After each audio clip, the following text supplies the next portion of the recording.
সম্মানিত দেশবাসী, আজ আইন ও বিচার বিভাগ হচ্ছে যে সন্ত্রাসতন্ত্রে পরিণত হচ্ছে। স্বরাষ্ট্রমন্ত্রী হচ্ছে নিজে সন্ত্রাস এবং সন্ত্রাসকে মদত দিচ্ছে আইন বিভাগ।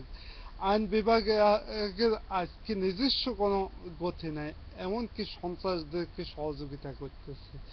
জয় বাংলা বলে মানুষ খুন, এটা হচ্ছে যে বাংলাদেশের বর্তমানে সংবিধান। সম্মানিত দেশবাসী, আপনারা তো দেখতেছেন, অতীতও দেখছেন, এখনো দেখতেছেন। আজকে প্রতিটা দিন শিশু থেকে দেশের সর্বস্তরের জনগণ লাঞ্ছিত হতে যাচ্ছে, খুন হচ্ছে, সবকিছু হচ্ছে, কোনো কিছুরই বিচার হচ্ছে না। জঙ্গলে দ্বারাই নিয়ন্ত্রিত হচ্ছে যে আজকে বাংলাদেশের বিচার বিভাগ। জনাব সালাউদ্দিন কাদের শাখা চৌধুরীকে কিভাবে হত্যা করবে সেই জন্য তারা উঠে পড়ে লেগেছে। জনাব সালাউদ্দিন কাদের শাখা চৌধুরী হচ্ছেন যে একজন প্রবীণ আইনজীবী বাংলাদেশ জাতীয়তাবাদের পক্ষ থেকে। যখন স্বাধীনতা যুদ্ধ চলে তখন কিন্তু তিনি দেশে ছিলেন না, দেশের বাইরে ছিলেন। তাহলে ওই বিচার আওতায় সে কিভাবে আসে, এটা হচ্ছে যে জাতির কাছে প্রশ্ন।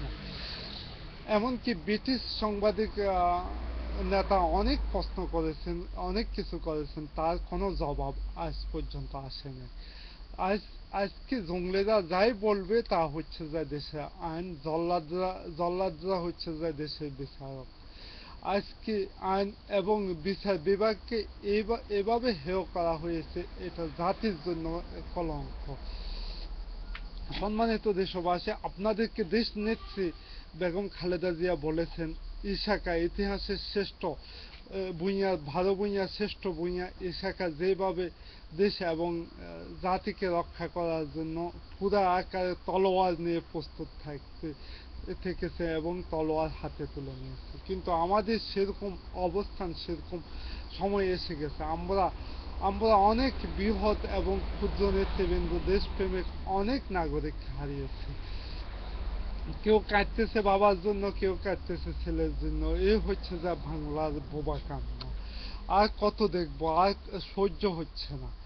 সব কিছু সীমা ছাড়িয়ে যাচ্ছে। জঙ্গলিরা কেবল ধ্বংস আর ধ্বংস, নারী থেকে শুরু করে সব কিছু অপমান করেছে তারা, কিন্তু কোনো কিছুর বিচার হচ্ছে না। তারা মনে মনে হচ্ছে যে সব কিছু ফাটছে, কিন্তু আমরা দেশ নেতৃত্বে সব সন্ত্রাসীদেরকে বিচার আওতায় আনবো। খোদা হাফেজ। বাংলাদেশ জিন্দাবাদ।